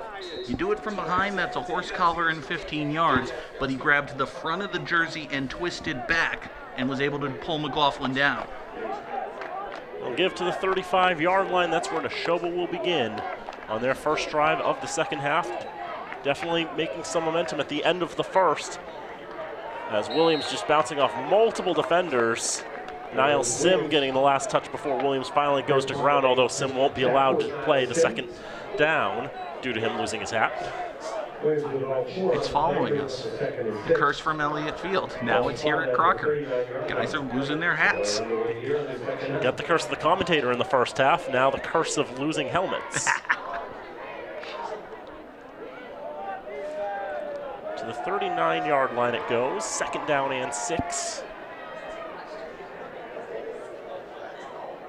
In the pistol with one in the back from Williams, and it's that little pass forward to Bernard coming on the end around. Out of the grasp of DeLeon into one of his own blockers, but he's able to get past him and get pretty close to the marker. That's tremendous second and third effort by Bernard. This play looked like it was dead, maybe 2 yards downfield. As you said, Dan, that little pop pass forward, and then right here, it looks like DeLeon's going to get him. It looks like maybe Acevedo's going to do it, but Bernard's able to evade both of them, pick up a bunch of yards after that, and he actually gets the first down. Give him to the 45-yard line. That's first down number 9 on the night for the Wolves. They've had a couple of nice solid drives in this contest after their first 2 drives ended in turnovers. Now out of the I formation, not afraid to use multiple different sets. Bernard going to the near side, shakes off one, but there's 3 more Raiders to follow on. Back to the line of scrimmage is really the ceiling on that play. That time, the more Bernard went to the sideline, the more he tried to extend the play. It seemed the more Raiders were barreling in on top of him. Just a lot of parallel running to the line of scrimmage, never really able to turn upfield. And he's driven backward after no gain. Bernard's got 4 catches for 59 yards, including the 31-yard touchdown catch from Aiden McLaughlin, but only a few carries for 20 yards. Second down. Go with the fullback dive. Williams setting up as the fullback this time, bursting forward for a gain of 4. It's been Williams and Bernard, their 2 main ball carriers. That time they had them both on the field. Give it to Williams out of the fullback position, and he gains a few. It'll be 3rd and 6. Nothing fancy this time. I do like how Nashoba does change up the formations ever so often. Like I formation, single back. Shotgun, pistol. They've been mixing it up. Split back, yeah. So many different options that Nashoba can run that they're comfortable with. They'll go with a single back this time in Williams, and they'll take the pitch as he goes forward, trying to rumble forward, get second effort from his line. Williams again on the carry. And that's another first down. The far side official thought that he was short. The near side official saying, no, move the chains, move the chains. He's still saying move the chains. He's the only one saying move the chains. That linesman still feels, no, he was a yard short, man. What are you talking about? I think they're going to have to discuss, since the two side officials are clearly in disagreement on where the ball should be spotted. All right, so let's take a look at it again here on the replay. It's going to be difficult, obviously, with the off angle. I think the absolute furthest you could give him based on that is right on the 49-yard line. But as we get back, it's a little bit further than that. They needed, I think they got this. I think this is a first down. They'll go for the measurement, and now they can award the first down. This midfield to the 45-yard line of Fitchburg. It's a very generous spot. The nose of the football just tickling the 45-yard line. From that replay, like I said, I think they should have put it pretty much bang on the 49. But instead, it's a good foot and a half forward from that. Yeah, 46. Excuse me, from the 46 to the 45. I'm about 5 yards off. You know what I mean. Yeah, these the numbers have actually faded, it feels, as the game has gone on. I've actually been having a lot of trouble myself. It's true. They're at the 46 now. 45. You know what I mean. 45 from goal. Out of the pistol with two in the backfield. On first down. Rolling to the right, looking for some room to pass. Devine will get one off. And nobody in particular with a chance of pulling that in, but well outside the tackle box. Nothing wrong with that. Devine was under a lot of pressure quickly on that. You saw Gagne coming from the near side. Devani DeLeon was ultimately barreling down on him. Devine actually takes a whack as he delivers this pass. It was a good, clean hit, not high, didn't go to the head. No flag came out, nobody really called for it. The pass falls incomplete at second down. Second and 10 with three receivers and a tight end. As Losty moves to the right side, it will be Williams trying to take it. A whole bunch of jersey there, and holding on for dear life is Masango Amatenagabe. I wanted to get that name right, and that was just a death grip on that jersey. He won that battle. He wasn't ever going for a tackle. Once you've got the jersey, he knows if I let go of this guy to try to reposition him, he's going to break free. So he's just able to hold him steady by the jersey and wait for teammates to come and swarm him. I don't know if that was a heady play, a desperation play, or a guy who has a hand of shirt and doesn't know what to do with it, but it worked out tremendously well for Masato Amatenagabe. Quick swing pass on third down. It's going to be caught, but tackled right at the 45-yard line is Bernard. The nice pass is complete for Bernard, but no gain. No gain. Suddenly 3 plays get no yards. We haven't seen the punting unit for Nashoba all night, but I think we may be about to. Brings up 4th and 10. The Wolves are all sorts of discombobulated. This is a very short punt formation, if it's that. And Devine was set up as the quarterback. He throws downfield. There's a whole lot of things going on. A pass downfield is caught. They took advantage of the confusion. Fitchburg didn't know what was going on. Clearly, we didn't know what was going on, but the Wolves did. Devine lines up in a very deep shotgun. He's able to roll right, chuck it deep downfield. Winds up being into double coverage. Luke Bolak and Aiden Baez were there, but Hunter Bernard made the catch. It's a huge play for Nashoba. I thought I'd even heard a whistle somewhere in all of that, but down around the 15-yard line, 1st and 10 for Nashoba, and Bernard on the run on first down. Bernard again on the carry. able to get a couple more yards. See Paul DiGeronimo looking on there. His defense got to be a little shell-shocked after that huge play on 4th down. First down run gains about 3 for the Wolves. It's 2nd down and 7. Down to around the 11-yard line. 6:20 to go, third quarter, 12-6. Nashoba trailing. Trying to equalize. Dylan Devine will hand it off. Jared Williams immediately wrapped up.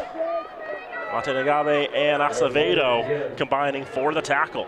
Acevedo and Montenegame making that tackle. A solid tackle for a loss combined between them, bring it back to the 13-yard line. Gain of a couple on 1st down, but they lose it right back on 2nd. 3rd and 10. Trying to get the backfield in order. Williams will be the one in the back to the right of Devine, who will roll to the right. Gagne in pursuit.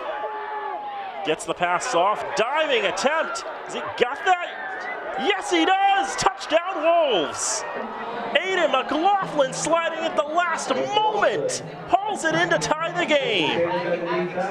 Devine was running for his life to try to get away from Shea Gagne. The pass was wildly underthrown.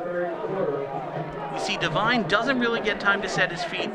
McLaughlin coming back for it, but you see right there, tremendous work by our camera crew here at FATV. McLaughlin slides in, gets his hand under the ball, a clear catch and reception. Touchdown, Nashoba. Vasi Samakula, the second on for the extra point. Kick is up. That's what he wanted that time. Through the uprights and good. 5:19 to go in the third quarter, and the Wolves lead 13-12. Fitchburg led this game 12-0 after less than half of the first quarter, basically, but Nashoba has answered back 13 unanswered points. Now it's incumbent on Fitchburg to see if they can respond. But while we have a moment between possessions, folks, let's hear about all of the tremendous underwriters who bring this and all remote productions to you here on FATV. Fitchburg Access Television's remote productions for the 2023 sports season are brought to you in part by Rollstone Bank and Trust, Acme Carpet One, Leominster Credit Union, the Sentinel Enterprise, and Minuteman Press. Our thanks to them, they make all our remote productions possible. Now the Raiders respond with their first drive after this kickoff. 13-12, they trail now.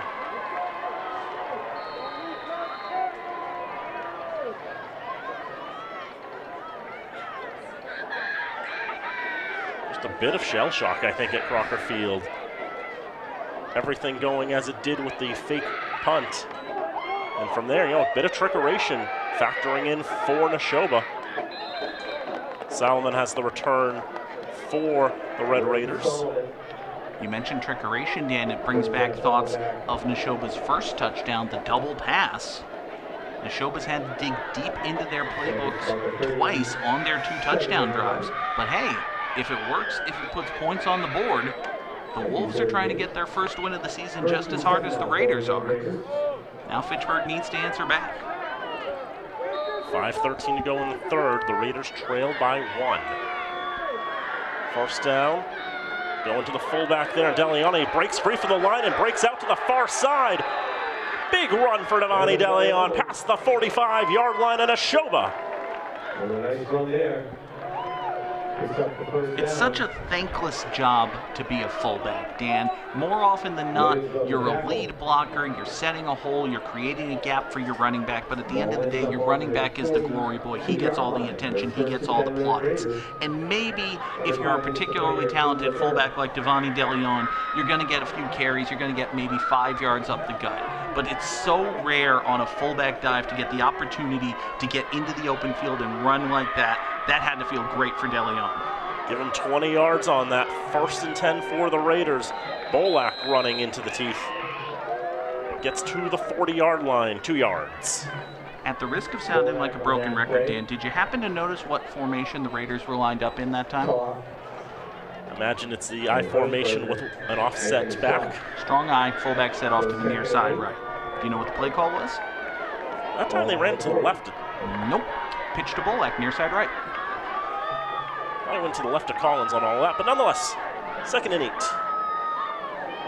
So we see another pitch to the right. This time we definitely will. And Semakula is not having any of that. Spins Bolak down to the ground at the 45-yard line. You know, Dan, at the risk of sounding like a broken record, did you happen to notice what formation the Raiders came out in? Yep, that was well telegraphed all the way. Fitchburg faked it one time. They had a 4th down toward the end of the half on the left-hand side of the field, trying to get into that end zone for their 3rd touchdown, and they did line up in the strong I, fake the pitch, and then throw to the tight end. Pass fell incomplete, but oh well, it was a well-designed play. I think Nashoba knows what's coming when the Raiders line up in that strong I. They've got to run something else from that. Bolak waiting just a moment now, tries to get out of it. And maybe the ball on the ground after Losty had wrapped him up, threw him to the ground. But the Raiders jump on that one. Recovering it was Jose Casillas. Early on in the game, Dan, especially on their first possession, Fitchburg was able to use their size advantage and kind of run the ball down Nashoba's throats. But as this game has gone on, the Wolves have adjusted. They've got more men in the box. They've been more aggressive with their play calling, and now they are just swarming to the ball carrier every time. This time they force Fitchburg to punt. Raiders will punt it away, try to punt it away from the Wolves.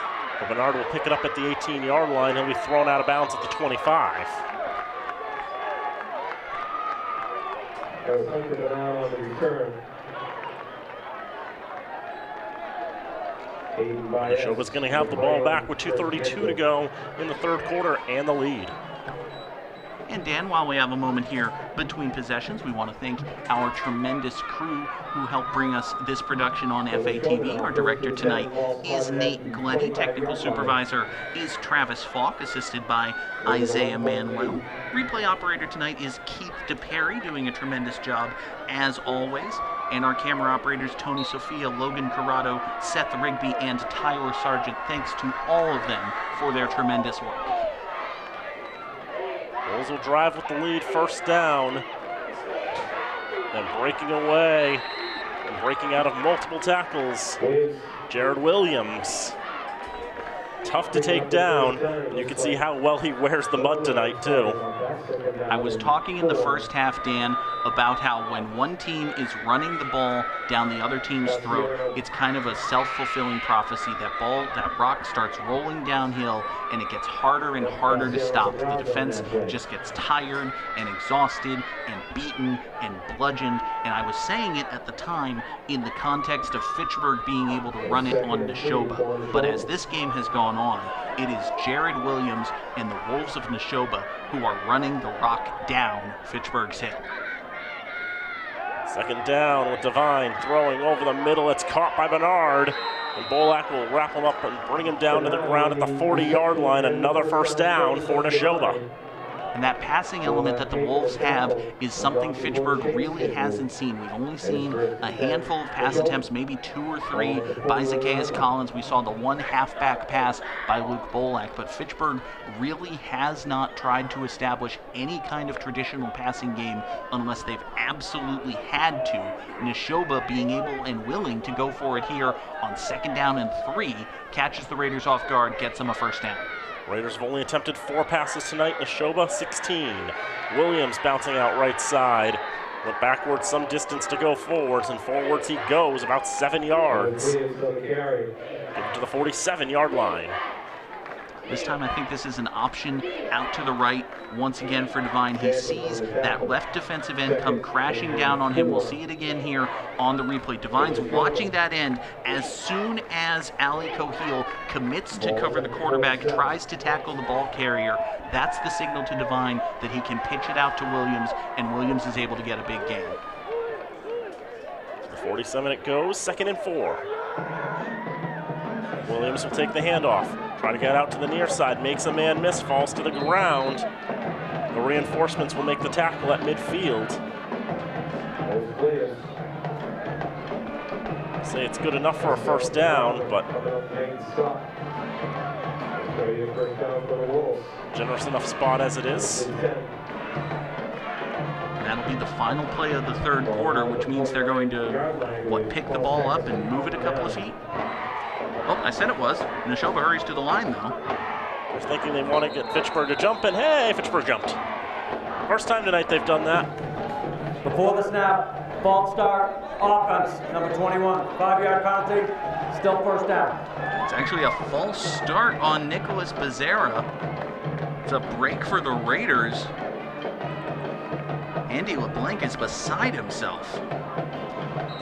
Take a look at it again here. I believe Becerra's the fullback right there. He staggers forward, and then again he staggers forward. He actually committed 2 different false starts. On the second one, Fitchburg jumped, and that caused the whistles and the flags. And with the clock running after that, that brings us to the end of the third quarter, with Nashoba holding a 13-12 lead. Tremendous comeback in the second and third quarters for the Wolves of Nashoba. We'll see if they're able to hang on or if Fitchburg can come back again, folks. Both of these teams looking for their first win of the season. We mentioned earlier in the telecast, and I want to talk a little bit more about it today, that today is Community Media Day. It's a day to honor the contributions that community media like FATV and other things in the community do, and things that we bring to not just Fitchburg, but to all communities, and the important role that Community Media Day plays. FATV and really every community outlet relies on members of its community in order to maintain that connection to the towns, to the cities of the Commonwealth of Massachusetts. And we just want to send our most heartfelt thanks to the Alliance for Community Media and Governor Healy for declaring today Community Media Day. For more information, visit communitymediaday.org.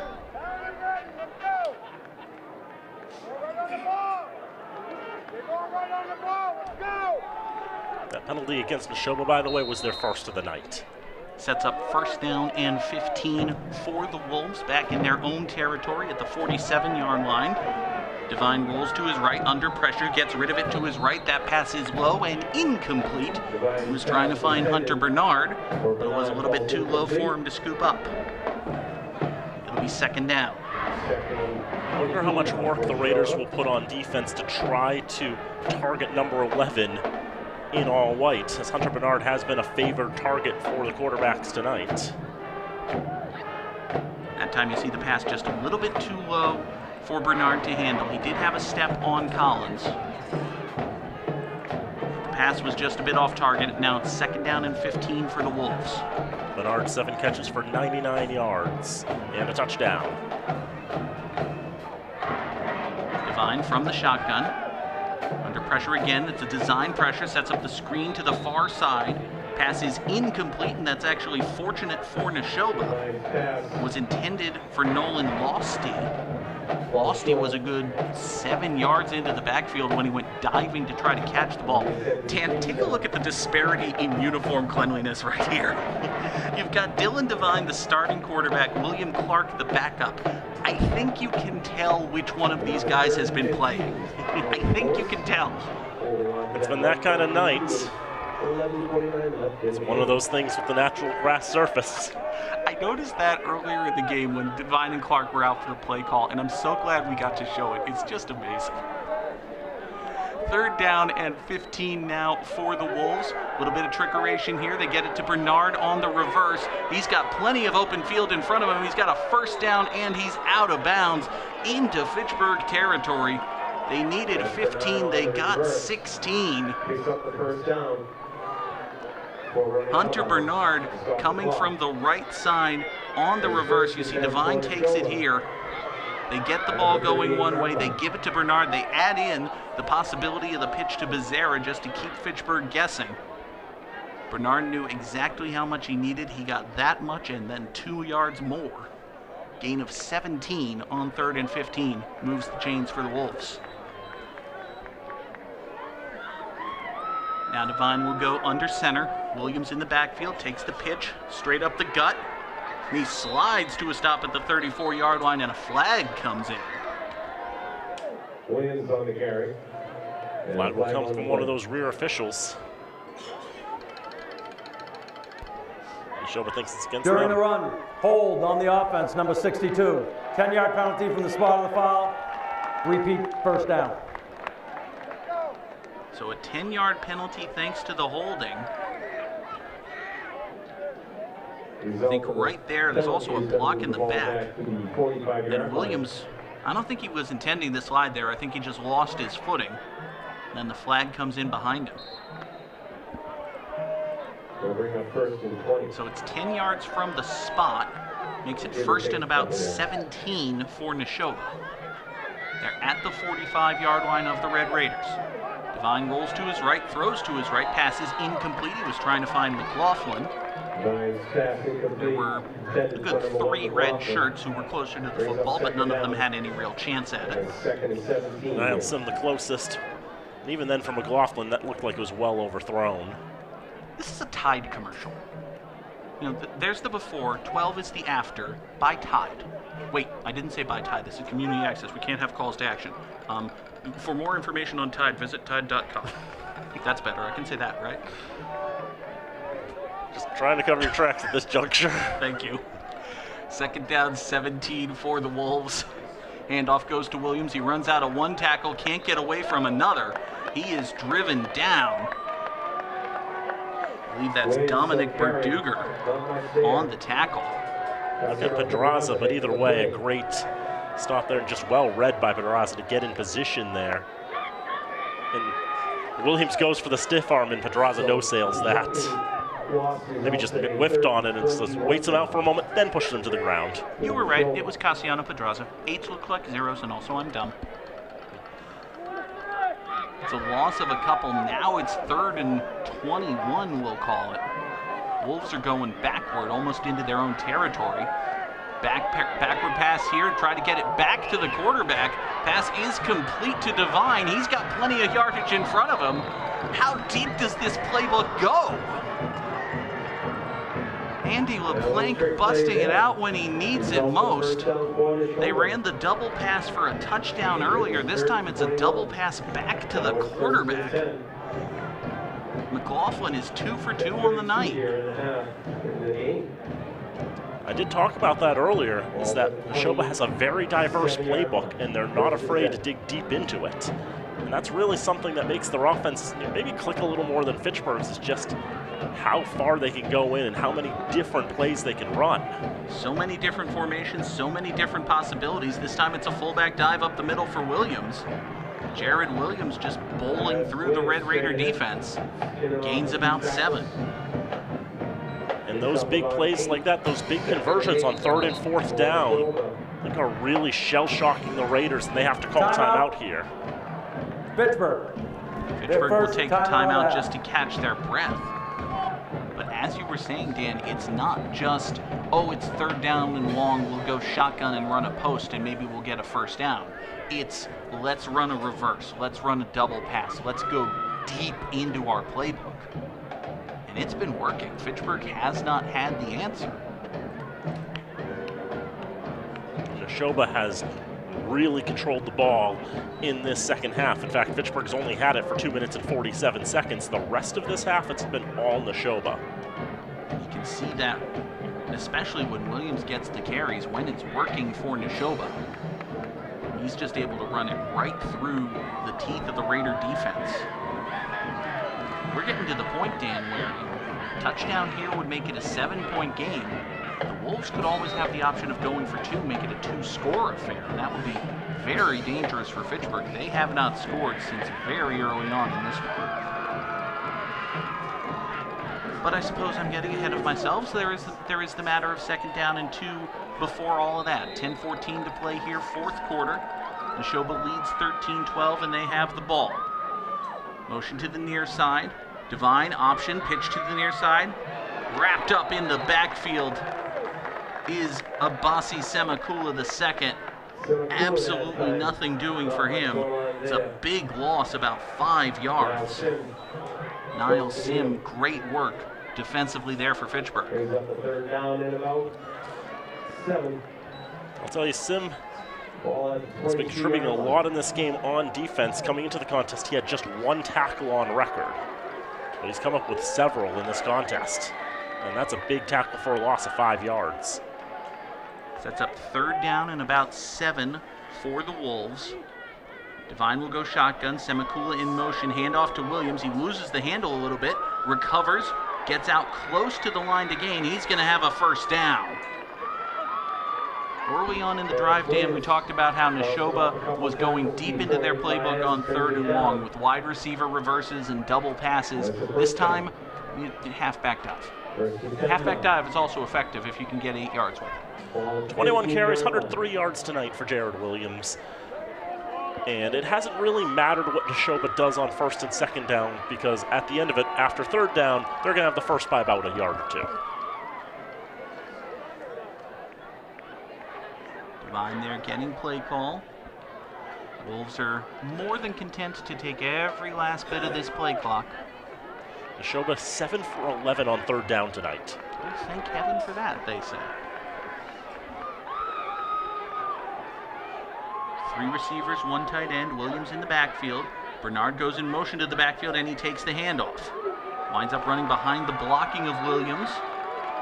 Pretty good blocking, all things considered. It's a gain of about 5.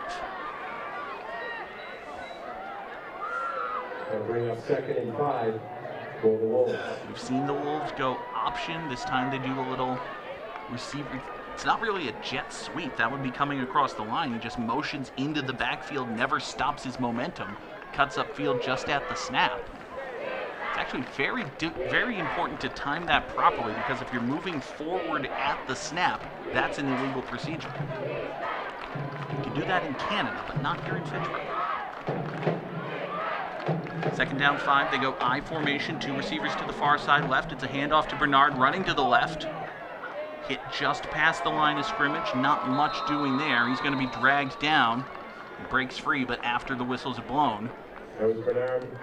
Shea Gagne is going to head to the near sideline. He looks to be shaken up.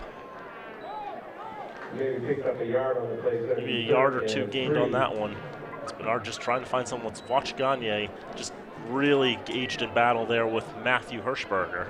He got hit. He got blocked immediately, and I thought he got blocked by Williams, but almost immediately, even as he was still engaged in the block, you could see Gagne kind of doubling back and kind of turtling up almost, trying to protect himself. He knew something was wrong. Back to live action here, 3rd down 3. They go I formation, pitch to the near side, trying to turn the corner, 10, 5, to the pylon. It's a first down, but not a touchdown for Hunter Bernard. Just outside the goal line. It'll be 1st and goal for the Wolves just inside the 1. 1st and 10 at the 1. Almost works out better for Nashoba. They're able to run a little bit more time off the clock. The touchdown-saving hit came there by Aiden Baez running all the way across the field.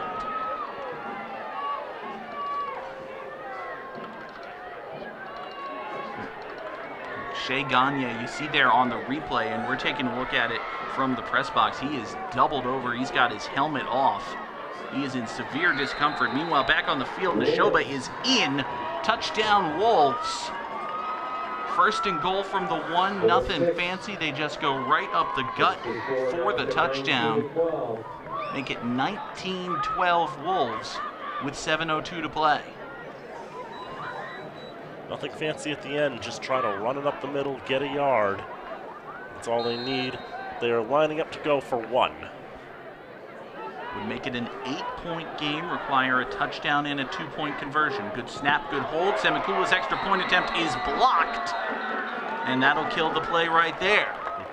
Extra play attempt. And if this was college, Bolak could have picked that up and he could have ran that back for 2. Could have been, but it is not. High school rules. It's a 7-point deficit. We'll take another look at the touchdown run for Nashoba. Just simple I formation, handoff to the fullback Williams. It didn't get much, but it didn't need much.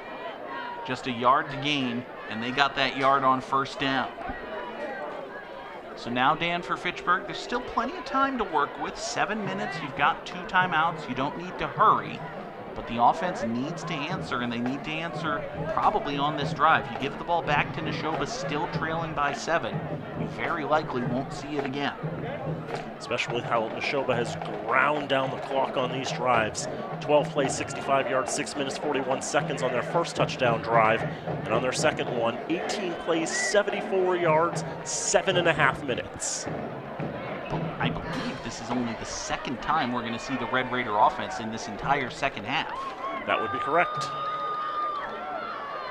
Abasi Semakula II, the freshman, will kick it off. Bolak and Solomon set back deep to return for the Raiders. Taken in by an up back at about the 25-yard line. Reverses field, but he's dragged down at the 39. Nice solid return there by Allen Hall. Finds himself on the other end of a kickoff. As it goes, give him to the 40-yard line. Pretty good field position for Fitchburg as they look to answer. Nashoba now 19 unanswered points. We'll see what Paul DiGeronimo has for his offense as he looks for his first win as Fitchburg High head coach. I wonder if he's in a informal competition with Zach Shaw. Which one of these new Fitchburg coaches will get their first win? First down handoff goes to the fullback, Devani DeLeon. He is wrapped up at the line and then thrown backward. Callan McGowan was in there. They give DeLeon forward progress for about 1.5 yards, which isn't much yet feels very generous. That was also, I believe that was Semakula as well. It was indeed number 16. You recognize him by the pink elbow pad. Threw DeLeon backward after a gain of 1. Now second down 9, they try the option, pitches high, Bolak loses it, and the Wolves have recovered.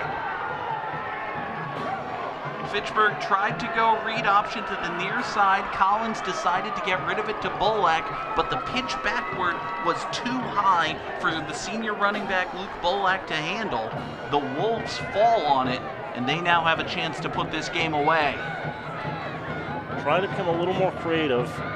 Just way too high of a pitch. Bolak tries to pull that down, but there's just not much he can really do. Jason Ladd was barreling in on Collins. Had to get rid of the ball quickly, got rid of it a little too high for Bolak to handle. Nashoba had a couple of turnovers early, one of which led to Fitchburg's second touchdown of the game. If Fitchburg's turnover here leads to Nashoba's 4th, that'll be all she wrote. First down handoff goes to Hunter Bernard. Goes up the middle, tries to bounce to the outside, but he is driven down. Do want to note that Shea Gagne is back out on the field. You see him on the right side there, number 4. Good to see him back. He looked like he had been injured earlier, but he's at least well enough to return to play here. Gain of 1 on the first down run up the middle. And Nashoba knows they control the clock, they control time in this game. And they're going to be content to let a lot of it run down on this drive, leading by 7. Fitchburg has 2 timeouts. It's a little early to start taking those now. If their defense can get a stand, that would be huge. I formation, handoff goes to the fullback Williams again on second down. He gets across the 35 to maybe the 34-yard line. Williams on the guard. Spot him dead there. It'll be 3rd down and 6 for Nashoba. The whole ball game may very well center around this next play coming. If Fitchburg can get a stop.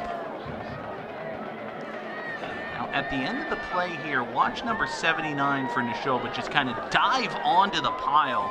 Thomas Trippy, we haven't called his name much tonight. He's been doing good work. Nashoba's hurrying back up to the line here, 3rd and 6, trying to catch Fitchburg off guard.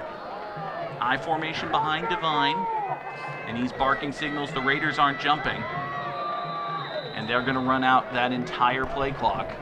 Call timeout. Timeout Nashoba. Their first charge timeout. But getting back to that last play, and I apologize for trying to pull out of it quickly, Thomas Trippi, after it, was diving down onto the pile, really for no good reason. Dan, you can't do that. It's against the rules. You shouldn't be doing it. It was not caught. So the Wolves hurried up to the line, tried to get Fitchburg to jump. Good discipline by Fitchburg. They weren't buying the fake. We saw Nashoba try that earlier. It resulted in a false start by them. This time they take their first time out of the second half. And as you said, Dan, this 3rd and 6 play is enormous for Fitchburg's chances to win this game. If Nashoba, even if they don't wind up with points here, a conversion on this 3rd down would almost certainly salt it. They'll go from the I formation. Williams is the fullback. And it's a pitch to Bernard. He loses the handle but recovers. Tries to get the edge, and he is driven down after a gain of 3. All the drama of 3rd and 6. How do you feel about 4th and 3? Bernard on the carry. DeGavio's the tackle. Going to bring up 4th and 3.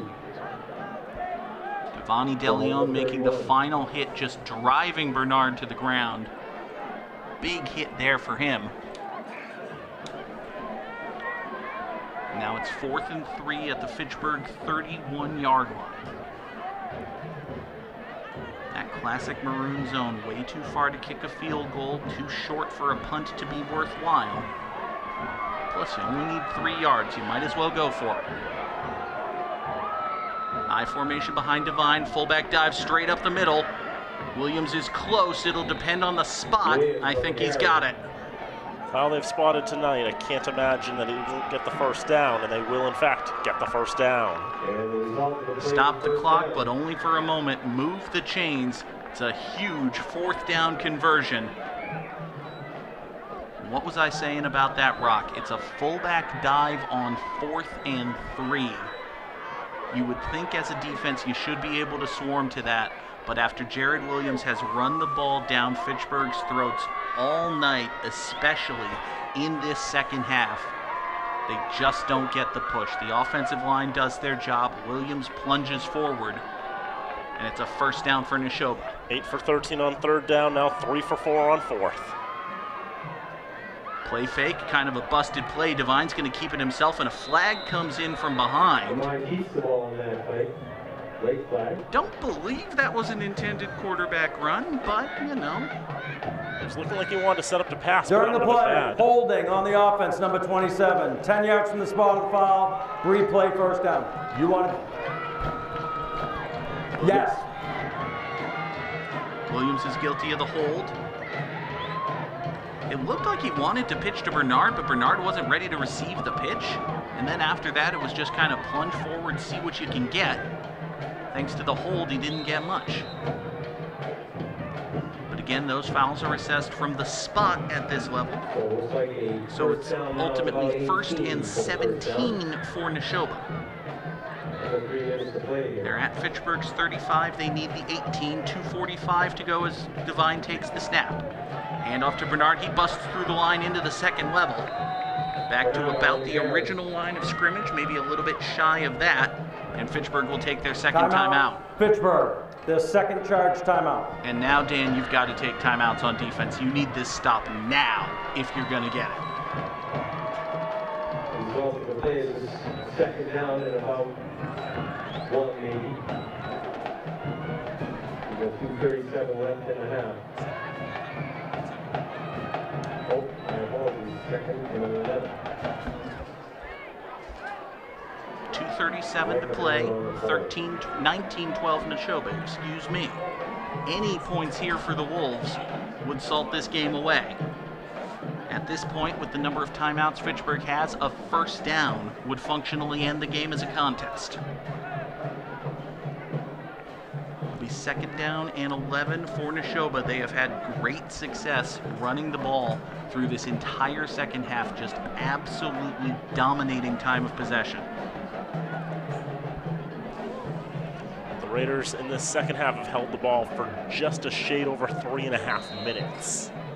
It's not good. There's like 22 minutes and a half of football. 24. More, 24. That's like 22. Well, there's been 22 because there's 2:37 left. There, I'm smart. I saved it. Nashoba comes to the line, 2nd down and 11. They need the 18. I formation behind Devine. Play action fake. Looks to his left, not there. Now rolling left, under pressure. Gets rid of it to his left. That pass is caught by a Raider. Was he inbounds?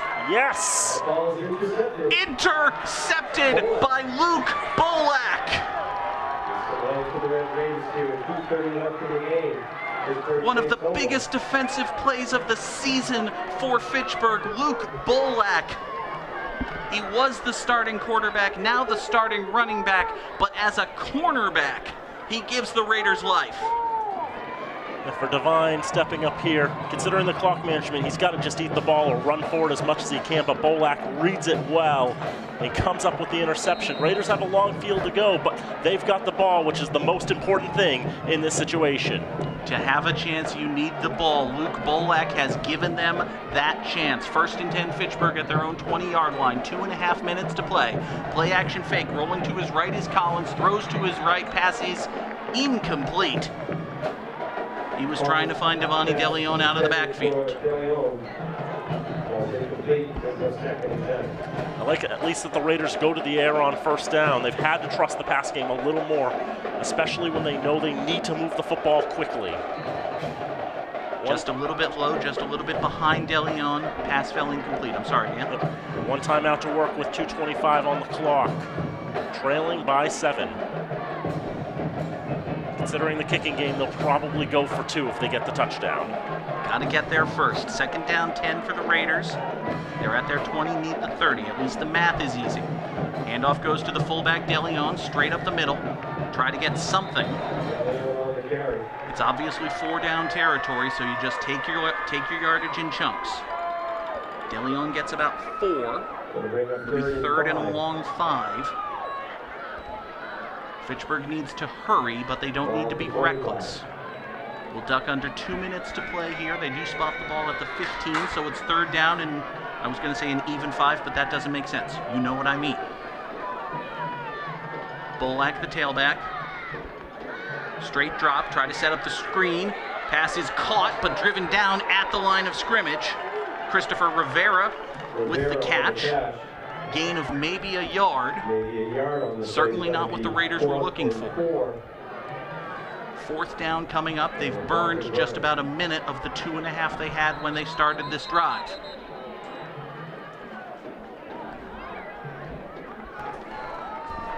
Timeout Fitchburg. That is their last charge timeout. And the Raiders take timeout, but not until, Dan, a good 5-10 seconds had run off the clock after the tackle on that screen pass. I talked about it a little bit off air, but last year when Fitchburg played Nashoba got the ball back late in the contest with about 2.5 minutes, and the Raiders spent way too much time using their timeouts, waiting until 15-20 seconds after a play had ended to call a timeout, to the point that when the Raiders got a stop with 49 seconds left and no timeouts, they just waited for the play clock to start, but by the time the official put his arm up, there was only 9 seconds left. And by that point, the clock simply ran out and the Raiders never got the ball back. Fitchburg needs a 1st down here to have any chance. They have no timeouts left. 87 seconds to go 74 yards, but they need 4 here. 4th down and 4. Collins under center, straight back, try to set up the swing pass to Bolak. It's caught. He's at the 25, but he's way behind the line to gain. He is swarmed by Wolves, tries to pitch it back, but the Collins is going to be tackled, and the last desperation play for the Raiders comes up short. It's all over but the kneeling. Nashoba will get their first win of the season here at Crocker Field. After all that, it just came down to how well Nashoba controlled the ball, and even when they made their one mistake, their defense stepped up, backed them up, prevented the Raiders from getting another 1st down. You see Bolak there stretching, diving, fighting, doing everything he can. In many ways, Dan, it's a microcosm of the season for Fitchburg High. Luke Bolak being swarmed by defenders, trying anything he can, while the rest of the team stands around him, powerless to assist. A couple of kneels will set this one clear for Nashoba. They will go to 1-6 on the season. First win of the year for head coach Andy LeBlanc in his 4th season as Nashoba's head coach. And for Paul DiGeronimo in his first as the head coach of Fitchburg, he remains winless. For Andy LeBlanc, after the 6-game losing streak comes to an end, he'll prevent himself from falling below 500 career. He was 17-16 coming into today, but he'll get that first win of the season, and it comes down to just how well Nashoba controlled the offense today. Devine looks over his back shoulder, makes sure the clock ticks below 40, takes the snap, drops to a knee, and that will do it. Nashoba 19, Fitchburg 12. An incredible comeback and second half performance by the Wolves. They dominated the final 3 quarters of this one and got a well-deserved first win of the season. Think about it this way. Nashoba on their first drive of the second half had 12 plays for 65 yards. Fitchburg in the entire second half ran just 10 plays. Incredible. Tremendous work by Nashoba, holding the ball, running it downfield, making it happen when they needed to, and on so many, Dan, for third and long plays, reverses, double passes. Nashoba pulled out every trick in the book. This was, to borrow a phrase from the sports guy, a kitchen sink game for the Wolves. They brought everything, and they got enough. 19-12 is the final. That really comes down to it, just how willing they were to go deep into the playbook, pull out very interesting plays to fool the defense, and so many times they converted on 3rd down and on 4th down. They finished 8 for 13 on 3rd down. 4 times they went for it on 4th down. 3 times they succeeded. The only time we thought they were going to punt, instead, the quarterback serving as the punter uncorked what was a 32-yard pass that led to the touchdown that would put the Wolves ahead for good. Tremendous comeback for Nashoba, gives them their first win of the season for them. They go back home next Friday, October the 27th. They play host to 2-4 Tantasqua. Meanwhile, for Fitchburg, it's right back to work. This coming, or rather next Friday, October the 27th, right back here at historic Crocker Field. We'll have it for you here on FATV, but Doherty's coming to town, and they're pretty good.